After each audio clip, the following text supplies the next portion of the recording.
अस्सलामुअलैकुम वरहमतुल्लाहि वबरकातुहू। अल्हम्दुलिल्लाहि रब्बिल आलमीन वस्सलातु वस्सलामु अला सय्यिदिल अंबियाइ वल मुरसलीन व अला आलिहि व सहबिहि अजमईन व मन तबिअहुम बि इहसान इला यौमिद्दीन, अम्मा बाद। मोहतरम नाज़रीन, हमारे इस लाइव प्रोग्राम में एक मरतबा फिर आपका खैर मक़दम है। नाज़रीन, दुनिया एक इंतहाई ख़तरनाक वबा से दो चार है। दुनिया के बेशतर ममालिक लॉकडाउन का शिकार हैं। हमारा मुल्क भी इस ख़तरनाक वबा से इस वक्त लड़ रहा है और इस लड़ाई में, इस जिद्दोजहद में हम तमाम लोग शामिल हैं। मोहतरम नाज़रीन, यकीनन ये आज़माइश का वक्त है, ये इम्तिहान का वक्त है, ये परेशानी का वक्त है, मगर अल्लाह के नेक बंदे इन्हीं औक़ात में और ऐसे ही वक्त में अपने सब्र और अपने बर्दाश्त के ज़रिए हालात का मुकाबला करते हैं और अपने अमल और अपने अक़ीदे और अपने ईमान की मजबूती का इजहार करते हैं। मोहतरम नाज़रीन, हालात चाहे जितने भी परेशान कुन हों, एक मोमिन बुरे से बुरे वक्त में और मुश्किल से मुश्किल हालात में अपने मिशन को नहीं भूलता, अपने मकसद को नहीं भूलता। वो अल्लाह की रज़ा के लिए काम करता है, वो अल्लाह के दीन के लिए काम करता है, वो लोगों का फ़ायदा, लोगों को भला करने के लिए, लोगों को फ़ायदा पहुंचाने के, लोगों के काम आने की कोशिशें करता है। मोहतरम नाज़रीन, आप अंबियाए किराम से लेकर के इस उम्मत के सालेहीन और नेक लोगों की सीरतें पढ़ें, उनकी ज़िंदगियां पढ़ें। तमाम नेक लोगों और तमाम अच्छे लोगों की ज़िंदगियों में आप देखेंगे कि बुरे से बुरे हालात और मुश्किल से मुश्किल हालात ने उनको उनके मिशन से नहीं हटाया, उनके नेक कामों में कोई कमी नहीं आई। आप गौर करें, हज़रत आदम अलैहिस्सलाम के बाद रूए ज़मीन पर जब शिर्क होने लगा और उस शिर्क को रोकने के लिए अल्लाह की तरफ से रसूल बन कर के दुनिया में सबसे पहले रसूल हज़रत नूह अलैहिस्सलाम आए। हज़रत नूह अलैहिस्सलाम 950 साल तक अपनी कौम को दावत व तबलीग करते रहे, उनको दीन की बातें पहुँचाते रहे। तो क्या हज़रत नूह अलैहिस्सलाम की ज़िंदगी में उनकी फूलों की सेज थी? नहीं, कांटों भरा रास्ता था। कुरान करीम में अल्लाह ताला ने सूरह नूह के अंदर हज़रत नूह अलैहिस्सलाम की कौम का जो बिहेवियर था, जो सलूक था, उसको बयान किया है। हज़रत नूह अलैहिस्सलाम कहते हैं, मैंने रात व दिन अपनी कौम को समझाया, मैंने खुल्लम खुल्ला उनको समझाया, चुपके चुपके उनको दावत दी, लेकिन मेरी कौम के लोगों ने मेरी नसीहतों को मानने के बजाय उन्होंने मेरी बातों का मजाक उड़ाया। मेरी बातें सुन करके वो अपने कानों में उंगलियां डाल लेते, मेरा मजाक उड़ाते, मेरी बात न मानते। मोहतरम नाज़रीन, हज़रत नूह अलैहिस्सलाम अपने मिशन से नहीं हटे और आगे बढ़िए। इब्राहीम खलीलुल्लाह अबुल अंबिया, हमारे नबी सल्लल्लाहु अलैहि वसल्लम के वालिद मोहतरम, आपके जद्दे अमजद और बहुत सारे नबियों के जद्दे अमजद हज़रत इब्राहीम अलैहिस्सलाम, उनकी ज़िंदगी आप देखिए, उनकी ज़िंदगी कैसी तकलीफ़ों भरी रही है, कैसी आजमाइशों भरी रही है। एक ऐसा वक्त भी आया कि जब इब्राहीम अलैहिस्सलाम ने अपना घर छोड़ा, बाप को छोड़ा, और उस वक्त उनके ऊपर ईमान लाने वाली सिर्फ उनकी बीवी हज़रत सारा थी और उनके भतीजे हज़रत लूत अलैहिस्सलाम थे। पूरी रूए ज़मीन पर सिर्फ 2 लोग आपके ऊपर ईमान रखने वाले थे। यकीनन ये बहुत बड़ा आजमाइश का टाइम था, लेकिन हज़रत इब्राहीम अलैहिस्सलाम ने हार नहीं मानी, अपने मकसद को, अपने मनसब को नहीं छोड़ा, अल्लाह के दीन का काम करना नहीं छोड़ा। और आगे बढ़िए, सारे नबियों के सरदार हमारे और आपके प्यारे नबी जनाब मोहम्मद रसूलुल्लाह सल्लल्लाहु अलैहि वसल्लम की सीरत तैयबा का मुताला कीजिए कि आपके ऊपर मुश्किल हालात नहीं आए, कि आपको और आपके ख़ानदान वालों को पूरी तरीके से लॉकडाउन नहीं किया गया, आपका बाइकआउट नहीं किया गया, आपके ऊपर ताइफ में पत्थर नहीं बरसाए गए, आपके ऊपर नमाज की हालत में गंदगी नहीं डाली गई, आपकी गर्दन दबाने की कोशिश नहीं की गई, आपको जहर देने की कोशिशें नहीं हुई। अल्लाह के प्यारे रसूल सल्लल्लाहु अलैहि वसल्लम ने इन तमाम सख्तियों का, इन तमाम आजमाइशों का मुकाबला किया। बुरे से बुरे हालात आए, आपने उनको फेस किया, लेकिन आप अल्लाह के दीन को, अल्लाह के बताए हुए मिशन में लगे रहे, अल्लाह के दीन का काम करते रहे। मोहतरम नाज़रीन, अल्लाह के प्यारे रसूल के बाद आपके सहाबा की ज़िंदगियाँ आप देखिए, ताबईन की ज़िंदगियाँ आप देखिए, अल्लाह के नेक बंदों की ज़िंदगियाँ आप देखिए। उन तमाम ज़िंदगियों में हमें एक बात कॉमन नज़र आती है कि मुश्किल हालात आ जाएं, आजमाइश के औक़ात जब आ जाएं, हमें अपने ईमान की हिफाजत भी करनी है और अपने अमल के ज़रिए, अपने अक़ीदे के ज़रिए, अपनी ज़ात के ज़रिए हमें इंसानियत का फ़ायदा भी करना है, इंसानियत को फैज़ भी पहुँचाना है। अल्लामा इब्न तैमिया रहमहुल्लाह शेखुल इस्लाम अल्लामा इब्न तैमिया रहमहुल्लाह इस्लामी तारीख़ का कौन सा ऐसा तालिब इल्म है जो इस अजीम हस्ती को नहीं जानता। इनकी पूरी ज़िंदगी आजमाइशों से भरी है। 7 बार आपको जेल डाला गया और आपकी का इंतकाल भी उसी जेल की काल कोठरी में हुआ। मगर जानते हैं, जेल में जाने के बावजूद अल्लामा इब्न तैमिया का कलम नहीं रुकता था। उन्होंने जेल में बैठ कर के कितनी किताबें लिखी। अल्लामा इब्न तैमिया के बड़े मशहूर शागिर्द अल्लामा इब्न क़य्यिम रहमतुल्लाहि अलैह कहते हैं कि मेरे उस्ताद मोहतरम अल्लामा इब्न तैमिया कहा करते थे कि लोग मेरा क्या बिगाड़ सकते हैं, माँ यसनउ बी आदाई, लोग मेरा क्या बिगाड़ सकते हैं। इन्न जन्नती व बुस्तानी फ़ी सदरी, मेरी जन्नत और मेरी बागो बहार तो मेरे सीने में है। माँ रूह तो इल्ला वही मई ला तुफारिकुन, मैं जहाँ भी जाता हूँ मेरी जन्नत मेरे साथ रहती है। इन्न हब्सी खलवा व कत्ली शहादा व इखराजी मिन बलदी सियाहा, अल्लामा इब्न तैमिया फरमाते हैं कि लोग अगर मुझे क़ैद कर दें कोई बात नहीं, मैं क़ैद होने के बाद तन्हाई मुझे मिलेगी, मैं तन्हाई चाहता हूँ, मैं तन्हाई में अल्लाह को याद करूँगा, मैं तन्हाई में कुछ लिखने पढ़ने का काम कर लूँगा। मुझे क़ैद कर लें तो मुझे खलवत नसीब हो जाती है। अगर ये लोग मुझे कत्ल कर दें मेरी मौत शहादत की मौत होगी, और मुझे अगर जिला वतन कर दें, मेरे वतन से निकाल दें, तो मुझे दूसरे मुल्कों की सियाहत का मौका मिलेगा। एक मोमिन का पॉइंट ऑफ व्यू ये होना चाहिए, एक मोमिन की मेंटालिटी ये होनी चाहिए, वो चीज़ों को पॉजिटिव नज़र से उसे देखने की आदत होनी चाहिए। मोहतरम नाज़रीन, यकीनन कोरोना वायरस बहुत ही मुहलिक वबा है और हमें अल्लाह से दुआ करना चाहिए, और हम अल्लाह से दुआ करते हैं कि अल्लाह इस मुहलिक वबा से हम सबको जल्द से जल्द राहत अता फ़रमाए। मगर इन मुश्किल हालात में हमें पॉजिटिविटी का दामन थामे रहना चाहिए, हमें पॉजिटिव रहना चाहिए, हमें अपनी ज़ात से दूसरों को फ़ायदा पहुंचाते रहना चाहिए। अपने इल्म के ज़रिए, अपने पैसे के ज़रिए, अपनी शख्सियत के ज़रिए हम जो भी लोगों का भला कर सकें हमें भला करते रहना चाहिए और नेक आमाल अंजाम देते रहना चाहिए। लॉकडाउन ज़रूर है लेकिन नेकी के दरवाज़े लॉक नहीं हुए हैं, नेकी के दरवाज़े बंद नहीं हुए हैं। आप गौर करें और सोचें कि नेकी के जो भी दरवाज़े आपके लिए खुले हों, आप नेकी के काम करते रहें। मोहतरम नाज़रीन, आज हम जिस शख्सियत की सीरत आपके सामने बयान करने जा रहे हैं वो हैं अल्लामा इमाम इब्न खुज़ैमा रहमतुल्लाहि अलैह। इमाम इब्न खुज़ैमा रहमतुल्लाहि अलैह ये बहुत मशहूर मुहद्दिस हैं। आपकी हदीस की बड़ी मशहूर किताब है सही इब्न खुज़ैमा। सही बुखारी और सही मुस्लिम के बाद ये तीसरी किताब है जिसके राइटर ने, जिसके लिखने वाले ने इस बात की शर्त लगाई है कि मैं अपनी किताब में सही हदीसों को दर्ज करूँगा। इसीलिए बहुत सारे उलमा का कहना है कि सिहाह सित्ता के बाद जिन किताबों में सबसे ज़्यादा सही रिवायतें और सही हदीसें हैं उनमें से एक अहम किताब सही इब्न खुज़ैमा है। तो सही इब्न खुज़ैमा के मुसन्निफ़ और उसके मुअल्लिफ़ अल्लामा इब्न खुज़ैमा, इमाम इब्न खुज़ैमा कौन थे, कहाँ के रहने वाले थे, आपके असातिज़ा कौन थे, आपने कहाँ इल्म हासिल किया, इन सारी बातों पर इंशाअल्लाह आज हम गुफ्तगू करेंगे। इमाम इब्न खुज़ैमा रहमतुल्लाह अलैह का असल नाम मोहम्मद था और आपकी कुनियत अबू बकर थी।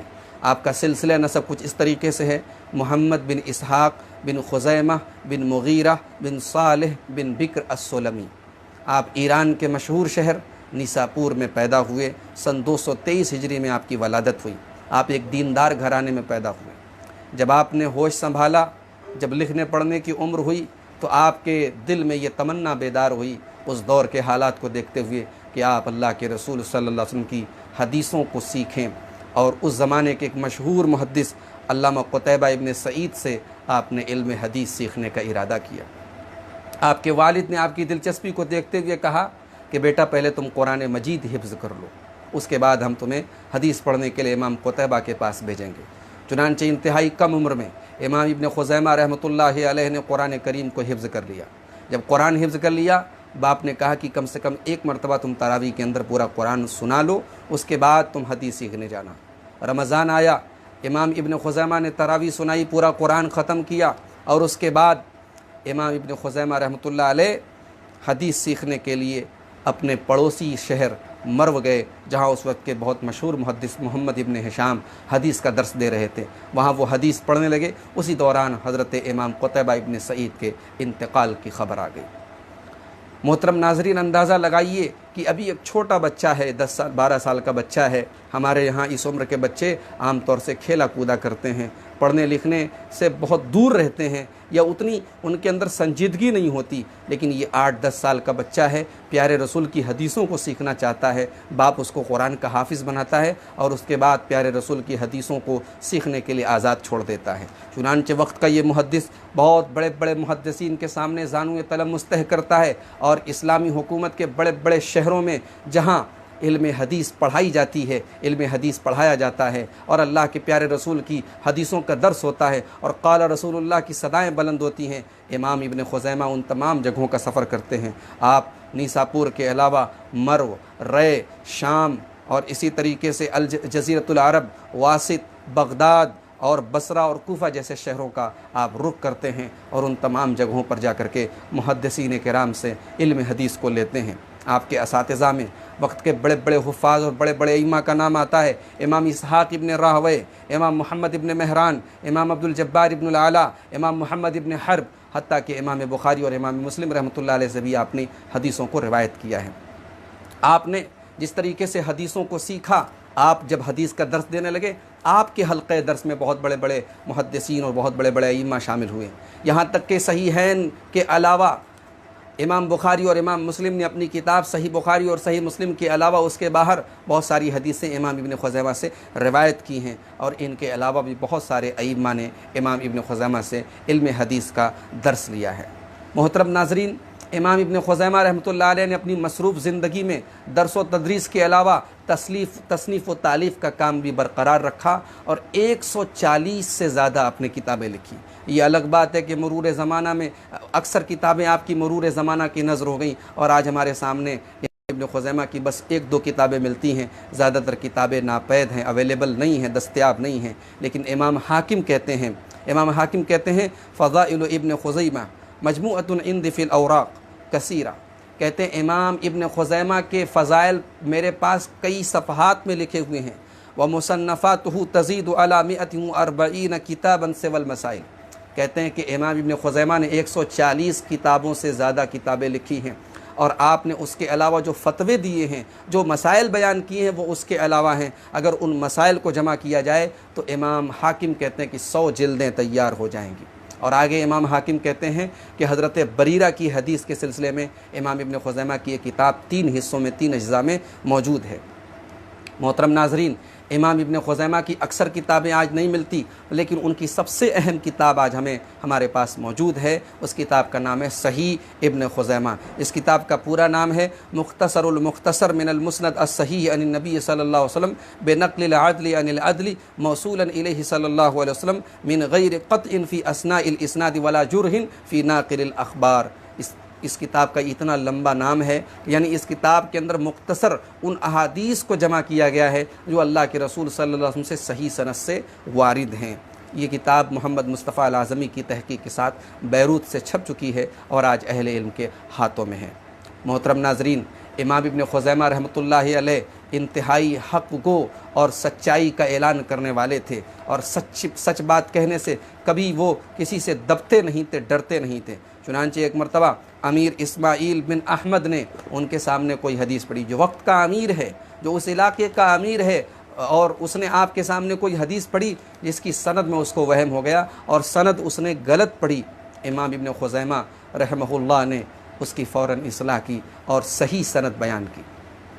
जब इमाम इब्न खुज़ैमा अमीर के पास से निकले तो वहाँ के काजी अबू ज़र अल काजी ने कहा कि इमाम साहब क़द कुन्ना नारिफ़ु अन्ना हाज़ल हदीस ख़तउन मुंज़ु 20 सनतन, 20 साल से हम ये हदीस गलत तरीके से इससे सुनते चले आए हैं, मगर ये अमीर है, बड़े लोगों की बड़ी बातें होती हैं, हमारी हिम्मत नहीं पड़ी कि हम जवाब दें और उसकी इस्लाह करें, और आपने पहले ही दिन ये हदीस अगर गलत सुनी आपने फ़ौरन इस्लाह कर दी।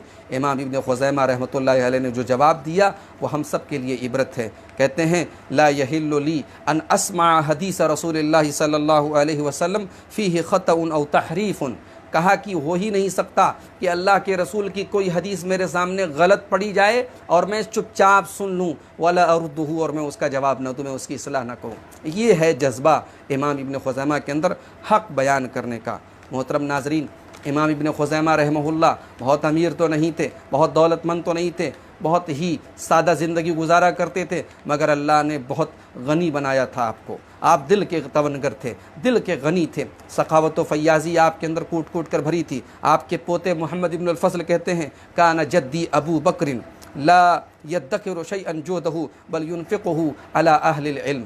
कहते हैं मेरे दादा अबू बकर यानी इमाम इब्न खुज़ैमा कभी माल जमा नहीं करते थे, अपने घर में दौलत इकट्ठा नहीं करते थे, बल्कि अहले इल्म पर और आपके जो शागिर्द हदीस सीखने आते थे उनकी ज़रूरतों पर आप अपना पैसा, अपनी रकम खर्च कर दिया करते थे। सन 309 हिजरी में इमाम इब्न खुज़ैमा ने एक बहुत बड़ी दावत अपने घर पर दी, और इमाम हाकिम कहते हैं इतनी बड़ी दावत उस वक्त पूरे निशापुर में किसी ने किसी को नहीं दी थी। कहते हैं वकाना यौमन मशहूदन बेकसरतिल खलाइक। इमाम हाकिम के अल्फाज हैं कि इस दावत में बहुत सारे लोग शामिल हुए, बादशाहों के जैसी दावत दी इमाम इब्न खुज़ैमा रहमहुल्लाह ने, जो इस बात की दलील है कि अल्लाह ताला ने आपको इंतहाई सखी और फयाज़ बनाया था।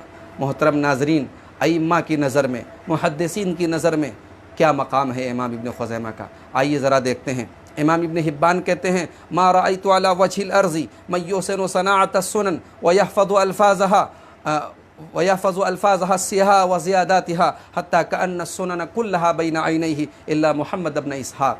इमाम इब्न हिब्बान कहते हैं कि इमाम इब्न खुज़ैमा के अलावा पूरे रूए ज़मीन पर कोई मुझे ऐसा नज़र नहीं आता जो हदीस के ऊपर इतनी गहरी नज़र रखता हो और सही और ज़ईफ़ को अलग करने में इतनी महारत रखता हो कि गोया ऐसा मालूम होता हो कि तमाम हदीसें उसकी आंखों के सामने रखी हुई हैं। ये मकाम अगर किसी के अंदर है तो मुहम्मद इब्न इसहाक़ इब्न खुज़ैमा रहमहुल्लाह का है।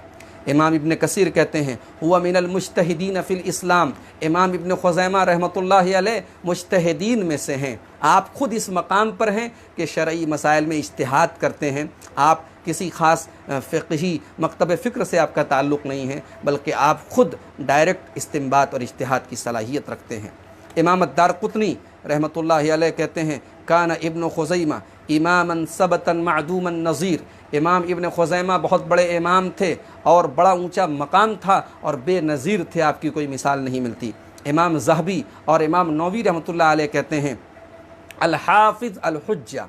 इमाम इब्न खुज़ैमा के लिए ये अलक़ाब इस्तेमाल करते हैं कि आप हदीस के हाफ़िज़ थे और हुज्जत थे, यानी इल्म जर्ह व तादील के अंदर, इल्म हदीस के अंदर आप हुज्जत का मकाम रखते थे।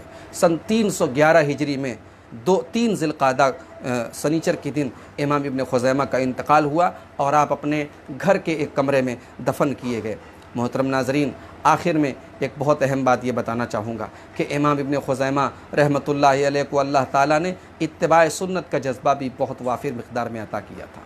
प्यारे रसूल सल्लल्लाहु अलैहि वसल्लम की हदीसों को सिर्फ पढ़ते नहीं थे, सिर्फ सुनते सुनाते नहीं थे, बल्कि प्यारे रसूल की हदीसों को मानने और अमल करने और इत्तिबा करने का जज्बा भी कूट कूट कर इमाम इब्न खुज़ैमा के अंदर भरा हुआ था। आपके एक शागिर्द कहते हैं अबू अमर बिन इस्माइल कि एक मरतबा उस्ताद मोहतरम के पास बैठा, मैं हदीस पढ़ रहा था, इमाम साहब हदीस बोल रहे थे, मैं लिख रहा था। अचानक मेरे दाहिने हाथ में रोशनाई लग गई, दाहिना हाथ मेरा रोशनाई में चला गया, तो मैंने कलम बाएं हाथ से पकड़ करके आपको कलम देना चाहा। इमाम इब्न खुज़ैमा ने बाएं हाथ से कलम लेने से इनकार कर दिया। आपकी नज़र पड़ी कि शागिर्द के बाएं हाथ में कलम है, आपने बाएं हाथ से कलम लेने से इनकार कर दिया। दूसरे शागिर्द ने जब दाहिने हाथ से कलम दी तब इमाम ने कलम ली। क्यों? क्योंकि प्यारे रसूल सल्लल्लाहु अलैहि वसल्लम की मशहूर सुन्नत है कि आप तमाम काम दाहिने हाथ से करते थे। आपके बारे में हदीस रसूल मौजूद है, अल्लाह के रसूल के बारे में हदीसें मौजूद हैं, काना युहिब्बुहु तयम्मुन फ़ी कुल्लि शै। तमाम पाकीज़ा कामों में अल्लाह के रसूल सल्लल्लाहु अलैहि वसल्लम दाहिने काम से, अपने बालों में कंघी करते थे दाहिने हाथ से, जूता पहनते थे पहले दाएं पैर में जूता डालते थे। आपको दाहिने तरफ से और दाहिने हाथ से काम करना महबूब था, ये सुन्नत थी अल्लाह के रसूल सल्लल्लाहु अलैहि वसल्लम की। इमाम इब्न खुज़ैमा ने यह भी गवारा नहीं किया कि बाएँ हाथ से शागिर्द के हाथ में से कलम बाएँ हाथ से ले। इस कदर इत्तिबाए सुन्नत का इतना उनकी नज़रों में इतनी अहमियत थी। मोहतरम नाज़रीन, एक शायर ने इमाम इब्न खुज़ैमा के बारे में 2 अशार कहे हैं आपके मरसिया में, आपके वफ़ात के बाद आपके औसाफ बयान करते हुए। उन अशार में 2 अशार में आपके सामने पढ़ना चाहूँगा। कहता है यब्न इसहाक़ क़द मदयत हमीदा, यब्न इसहाक़ क़द मदयत हमीदा फ़सक़ा क़ब्रक सहाबुल हल। बादलों को बरसा दे मा तवल्लैत ला बलिल इल्म वल्ला। ऐ इमाम इब्न खुज़ैमा, आप दुनिया से नहीं गए बल्कि इल्म दुनिया से रुखसत हो गया। मा दफन्ना कबल हुवल मदफून, हमने आपको दफन नहीं किया, इल्म को दफन कर दिया। ये बहुत बड़ा खिराज तहसीन कह सकते हैं जो शायर ने इस दौर के उस दौर के इमाम को और मुहद्दिस वक्त को अल्लामा इब्न खुज़ैमा रहमतुल्लाहि अलैह को अता फ़रमाया। मोहतरम नाज़रीन, ये इमाम इब्न खुज़ैमा रहमतुल्लाह अलैह की ज़िंदगी के चंद औराक़ थे। आइए अल्लाह से दुआ करें अल्लाह इनके ऊपर अपनी रहमतें नाजिल फ़रमाए और इनकी मग़फ़िरत फ़रमाए, और इल्म हदीस की नशर व इशाअत के लिए इन्होंने जो क़ुरबानियाँ दी, रब्बुल आलमीन उन क़ुरबानियों को कबूल फ़रमाए। रब्बुल आलमीन इन मुहद्दिसीन किराम के जैसे हमारे दिलों में और हमारे सीनों में भी सुन्नत रसूल की इत्तिबा का जज्बा हमारे सीनों में पैदा फ़रमा दे, हदीस रसूल से सच्ची मोहब्बत हमारे सीनों में पैदा फ़रमा दे। रब्बुल आलमीन हर किस्म की बिदात व खुराफात से हम सब की हिफाजत फ़रमाए। रब्बुल आलमीन मुसीबतों के बादलों को छांट दे, मुसीबतों के बादल छट जाएं। रब्बुल आलमीन तेरी तौफीक से हर बला, हर वबा, हर मरज़ हमसे दूर हो जाए। रब्बुल आलमीन सारी दुनिया में अमन व राहत आ जाए और तमाम बीमार और तमाम मरीज़ शिफ़ाए कामिल आजिल पालें। ऐ अल्लाह तो हम सब के ऊपर अपना रहम व करम फरमा, हमारे गुनाहों की बख्शिश फरमा। आमीन। व आखिरु दावाना अनिल हम्दुलिल्लाहि रब्बिल आलमीन। अस्सलामु अलैकुम व रहमतुल्लाहि व बरकातुहू।